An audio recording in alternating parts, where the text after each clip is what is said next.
Welcome to Wider View, the program that provides perspectives on the news outside the narrow confines of the mainstream media.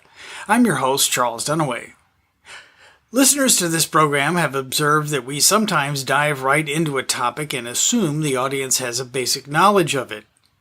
This program is designed to address that issue, at least in relation to one important story, that of Ukraine. If you have a comment or suggestion, please email it to widerviewradio@gmail.com, and hopefully we can address it in the future. Today we will strive to provide some background to one of the most dangerous provocations in the world today, the situation of Ukraine, which is a source of great tension between the U.S. government and that of the Russian Federation.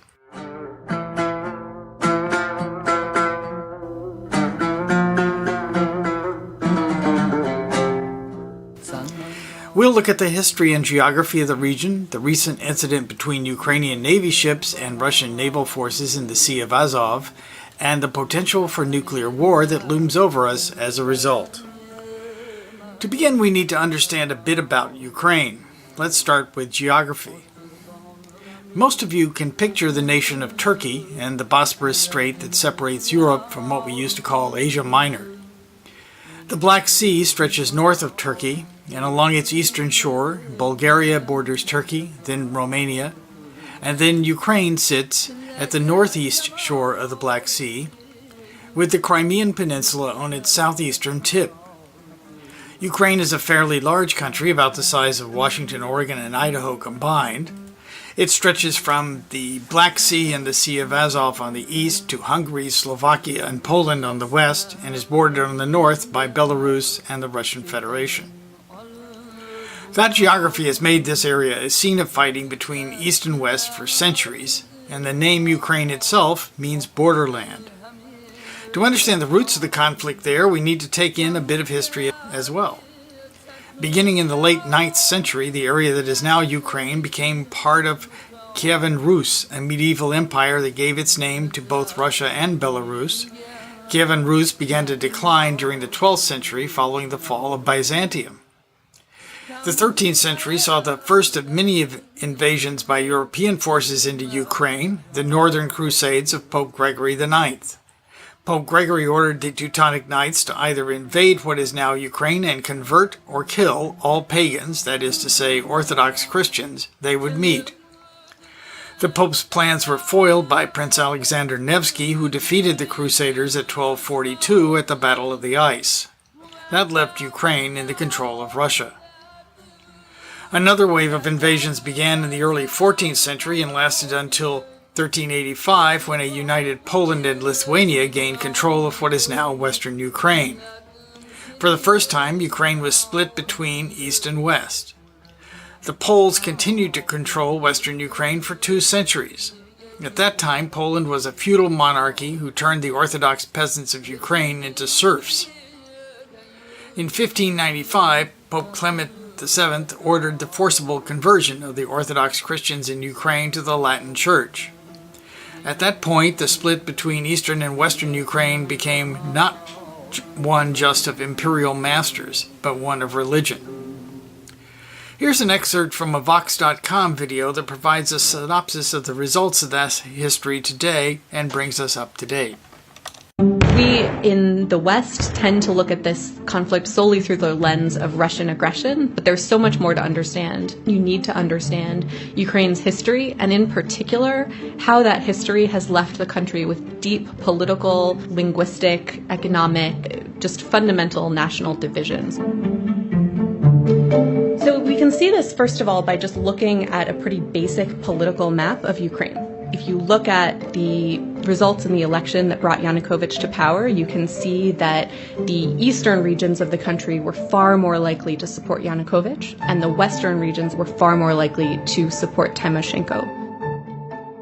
And the interesting thing about that is that political divide that you see comes up in a ton of different aspects of Ukraine's history and geography. So one area is the linguistic divides. The divides of the different regions of the country that are predominantly Russian-speaking as opposed to predominantly Ukrainian-speaking really closely mirror that political divide. Before we move into the recent history of Ukraine, however, it's vitally important to understand two 20th century events that reinforced the deep divides in the country. The first is the Holodomor, the man-made famine in Soviet Ukraine in 1932 and 1933. The UN declared in 2003 that 7 to 10 million Ukrainians perished in the famine that most believe was planned by Joseph Stalin to eliminate a Ukrainian independence movement. Economist Stephen Rosenfield of the University of North Carolina states, quote, "Grain supplies were sufficient to sustain everyone if properly distributed. People died mostly of terror starvation, excess grain exports, seizures of edibles from the starving, state refusal to provide emergency relief, bans on out-migration, and forced deportation to food deficit locales, not poor harvest and routine administrative bungling," end quote. The Holodomor certainly contributed to the anti-Russian feeling of many ethnic Ukrainians.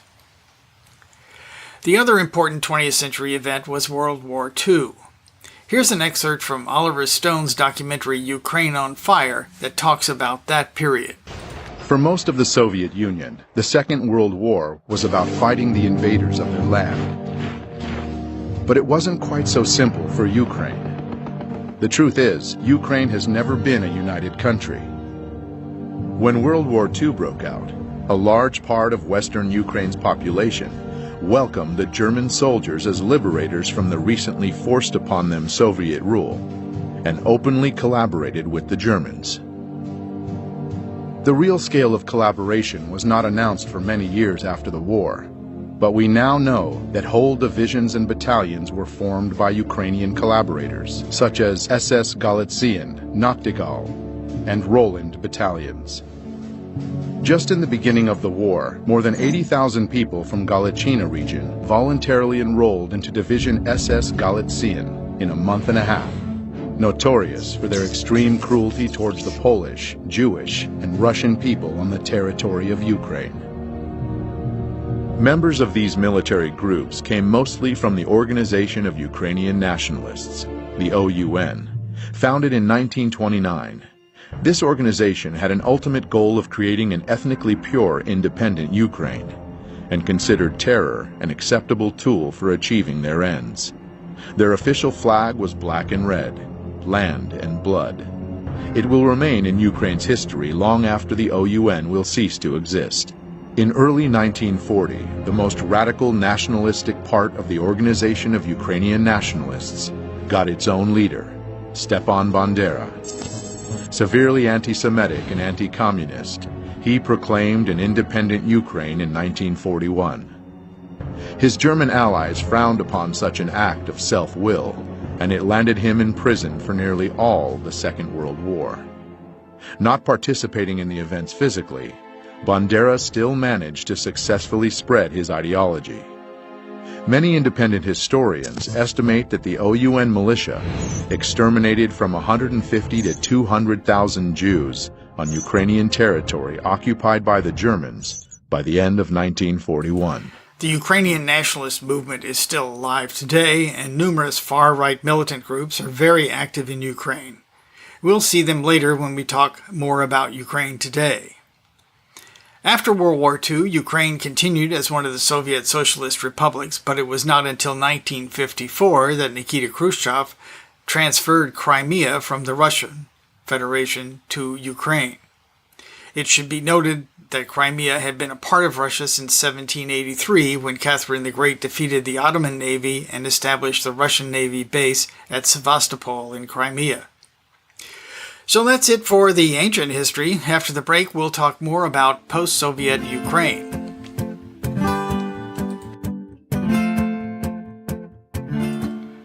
You're listening to Wider View, a weekly conversation with analysts and activists rarely found on the mainstream media. Wider View is made available free of charge to radio stations nationwide, and a podcast of this show is available on iTunes, Spotify, and Google Play Music as Wider View Radio, and at widerviewradio.podbean.com. You can also follow us on Facebook at Wider View Radio. So So, back to our story of Ukraine. Ukraine declared its independence in 1990 and elected Leonid Kravchuk as its first president in 1991. Kravchuk had previously been chairman of the Supreme Soviet of the Ukrainian SSR, and he was succeeded in 1996 by Leonid Kuchma. Kuchma's administration was widely accused of corruption. Here's another excerpt from Oliver Stone's Ukraine on Fire, describing the events that happened next. The people's growing discontent made Ukraine more vulnerable to outside forces, and a new kind of warfare was launched, one not known before, the color revolutions. Demonstrators clashed with police, hundreds of thousands protesting the results of the election and calling for a new vote. Ukraine has had two color revolutions in its 24 years of independence. In 2004, crowds of people descended upon Kiev, marking the start of the Orange Revolution. At that time, Ukraine became once again a battlefield of two forces, the Russian and Western governments. The culmination of this conflict took place during the presidential elections in November of 2004. The two major candidates, Western-backed Viktor Yushchenko and Russian-leaning Viktor Yanukovych, almost equally shared the votes of Ukrainians. By the way, calling Viktor Yushchenko Western-backed is not an exaggeration. His wife, Katerina Yushchenko, is a former U.S. State Department official and worked in the White House during the Reagan administration. The division was along geographic lines. Traditionally, Russian Eastern Ukraine voted for Yanukovych, while Western Ukraine chose Yushchenko. By the announced result, Viktor Yushchenko lost to Viktor Yanukovych, but thousands of people didn't agree with it, and they came to the central square of Kiev on the 22nd of November. The demonstrators of the Orange Revolution were successful in annulling the election of Yanukovych and calling a new election that put Yushchenko in power. According to The Guardian, the activists of the Orange Revolution were funded and trained by U.S. State Department-supported organizations such as the National Endowment for Democracy, the National Democratic Institute, the International Republican Institute, USAID, and Freedom House.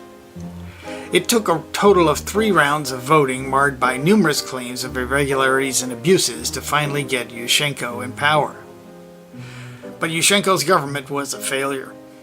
He was so unpopular by the time of the next elections in 2010 that he barely managed to get 5% of the vote. One of his last acts as president was to award Nazi collaborator Stephen Bandera the title of Hero of Ukraine. The 2010 elections were won by Viktor Yanukovych. But one color revolution was clearly not enough. So once more, the U.S. taxpayer-funded NGOs funded and trained a new group of activists and used Yanukovych's rejection of an EU loan in favor of one from Russia to launch new anti-government demonstrations in Maidan Square in Kiev. In his film Ukraine on Fire, Oliver Stone interviewed Robert Parry, the late founder of Consortium News, to learn more about the non-governmental organizations or NGOs involved in the Maidan protests. An NGO is a non-governmental organization. Now, many NGOs are quite legitimate. They represent good causes. Maybe they help people in a country feed or deal with water problems or deal with various kinds of social problems. But there are some NGOs that have become funded by government entities and serve more the purpose of that government rather than trying to serve the people that they are ostensibly working for. One thing we saw in the 1980s, at that point, the Central Intelligence Agency had been largely discredited because of scandals that had been exposed in the 1970s. For 15 years, the CIA has secretly financed overseas activities of the National Students Association. But then there came to light a fantastic web of CIA penetrations. So when the Reagan administration came in, there was this concept that instead of having the CIA, which traditionally would go into these different target countries, funding their media, funding NGOs, funding different political operations. That was essentially farmed out to a new organization called the National Endowment for Democracy, which was created in 1983. And it would do pretty much what the agency used to do. It would go into one of these countries and it would support various political groups, train activists, deal with journalists, business groups, and try to advance U.S. foreign policy interests, sometimes against the interests of the host government, the target government. And beyond that, they received financial and other logistical help from the National Endowment for Democracy and other U.S. agencies that helped them training activists, working with journalists to get their side presented more favorably. They work on things like, how do you get traction? How do you get things to go viral? How do you then use that to generate support for your cause?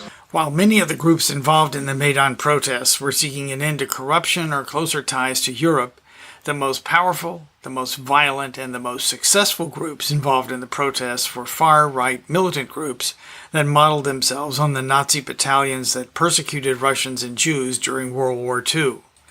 Another prominent group in the demonstrations was the Right Sector, an openly neo-fascist party with a paramilitary wing. Despite the involvement of these Nazi groups, major U.S. figures like Senator John McCain and Assistant Secretary of State Victoria Nuland came to Kiev and openly showed support for the demonstrators. It's easy to understand why the people of eastern Ukraine, particularly those in Crimea, saw these groups as an imminent threat. Although President Yanukovych agreed to a compromise deal worked out by the EU on February 21, 2014, that was signed by opposition leaders, the opposition groups failed to halt their protests. The neo-Nazi leaders of the main opposition groups were calling for the president's resignation and making threats. Yanukovych fled the country, no doubt in fear of his life. As many as 100 protesters and an unknown number of police had been killed already, and we learned later that snipers had started the killing with orders to shoot not only protesters but police in order to escalate the conflict. Immediately after Yanukovych's departure, the Ukrainian parliament voted to abolish the law that had given the Russian language official status as a regional language. A few days later, all cable operators in Ukraine were ordered to stop transmitting Russian channels. The Russian-speaking people in Ukraine began to protest on March 1st. Their goal was not to overthrow the coup government or secede from Ukraine. They wanted a federalist government in which they could elect their own leaders, much like our states elect their own governors and legislatures. But the hardcore neo-Nazi Ukrainian nationalists would not hear of it, and they began bombing campaigns and terrorist attacks against anti-coup groups, which eventually led to the establishment of the Donetsk and Lugansk republics, and the election in Crimea that overwhelmingly chose to return that province to Russia. And that brings us to the current provocation by the Ukrainian Navy in the Kerch Strait. So another quick geography lesson. Crimea is a peninsula stretching out from southeast Ukraine toward the Russian mainland. It's separated from the rest of Russia by the Kerch Strait, which leads from the Black Sea into the Sea of Azov. Since Russia is on both sides of the strait, it controls shipping, and following the restoration of Crimea to Russia, it built a bridge across the Kerch Strait, which forces within the Ukraine government have been keen to destroy. The Kerch Strait is shallow and narrow, and use of the strait requires a pilot. Ships using the Kerch Strait have been required to give 72 hours notice for many years. But on November 25th of this year, 3 Ukrainian Navy vessels attempted to pass through the Kerch Strait without giving notice. They were armed, and they did not respond to communications from the Russian Coast Guard, so the Russian Coast Guard forcibly stopped the vessels and imprisoned the crews. This was a totally predictable event, so it's important to understand why the Ukrainian government decided to take this action.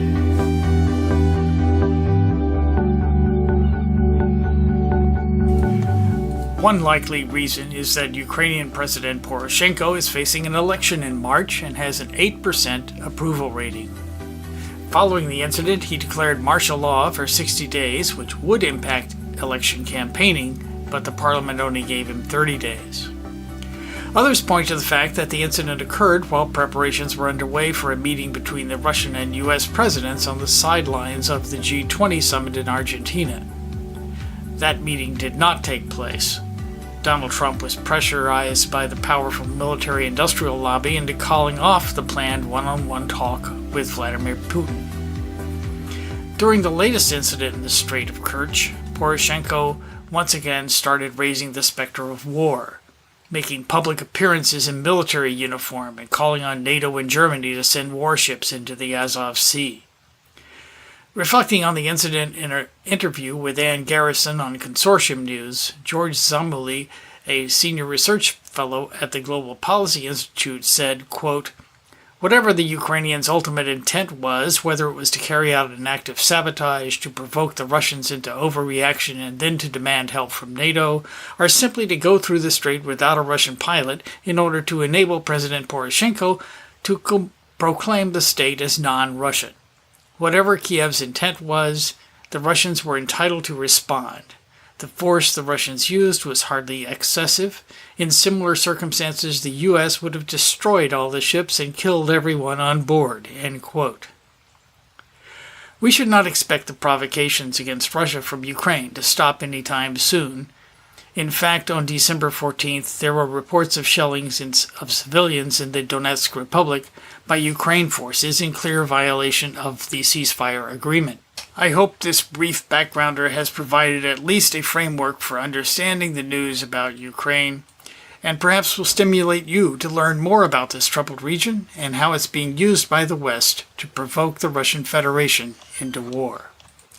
I want to end this podcast with a tribute to author and historian William Blum, who died on December 9th at the age of 85.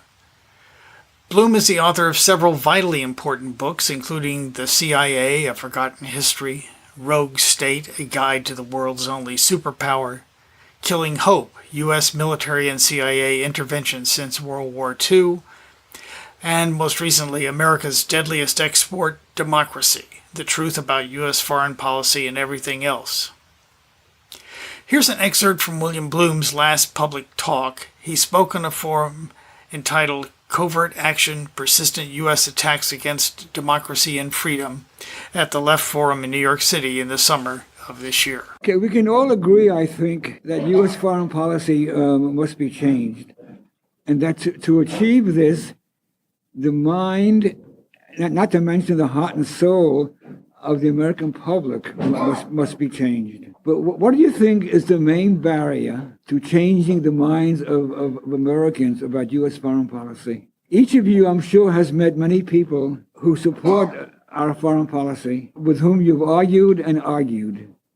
And you cite example after example, from Iraq to Libya to Vietnam. And you speak of the bombings and the invasions and the torture. And nothing helps. Nothing changes the minds of these people. Now, why is this? Are they simply lacking a social conscience? Or are they just stupid? What is it that holds them back from seeing what we see? I think the answer to that question is that consciously or unconsciously, these people proceed from certain basic assumptions. And then if you don't change those basic assumptions, it's like talking to a stone wall.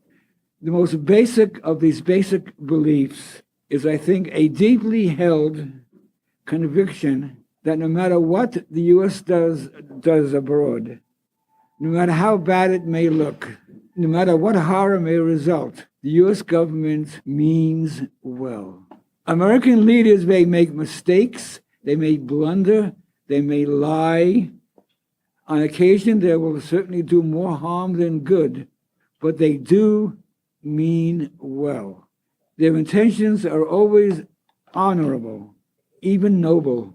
Of that, the greater majority of the American public is convinced. Frances Fitzgerald, in her famous study of American school textbooks, summarized the message of these books.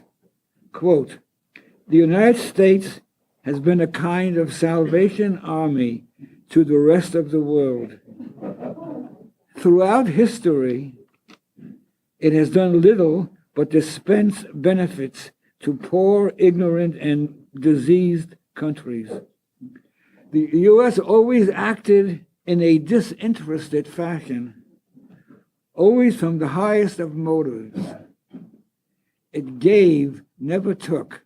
And Americans genuinely wonder why the rest of the world can't see that. Why can't they see how self-sacrificing we have been? The American public reminds me of Charlie Brown falling for Lucy's football ploy again and again, and they never learn. Many of the citizens are like the children of a mafia boss who don't know what their father does for a living and don't really want to know. Then they have to wonder why someone just threw a smoke bomb through the living room windows. Their basic belief in Americans' good intentions is often linked to American exceptionalism. Let's look at just how exceptional America has been. I've spent decades and decades summarizing these things. Since the end of World War II, the United States has, 1, attempted to overthrow more than 50 foreign governments, most of whom which had been democratically elected. 2, dropped bombs on the people of more than 30 countries. 3, attempted to assassinate more than 50 foreign leaders. 4, attempted to suppress a populist or nationalist movement in 20 countries. 5, grossly interfered in democratic elections in at least 30 countries. And 6, led the world in torture. Not just the torture performed directly upon foreigners by Americans, but providing torture equipment, torture manuals, lists of people to be tortured, and in-person guidance by American teachers, especially in Latin America. This is indeed exceptional. No other country in all of history or anywhere in the world comes anywhere close to this record. But it certainly makes it difficult to believe that America means well. So the next time you're up against one of these Americans with whose mind is closed against this, whose mind is like a stone wall, ask the person what the U.S. would have to do in their foreign policy to make them change their mind. What for them would finally be too much? Most likely, whatever it is this person might suggest, the U.S. has already done. Keep in mind that our precious homeland, above all, seeks to dominate the world. For economic reasons, nationalistic reasons, ideological, Christian, and for other reasons, world hegemony has long been America's bottom line. Again, that was William Blum, who died on December 9th. That's our show for this week. If you have comments or questions about what you've heard, email me at widerviewradio@gmail.com or comment on our Facebook page at Widerview Radio. I'm your host, Charles Sunaway. Thanks for listening.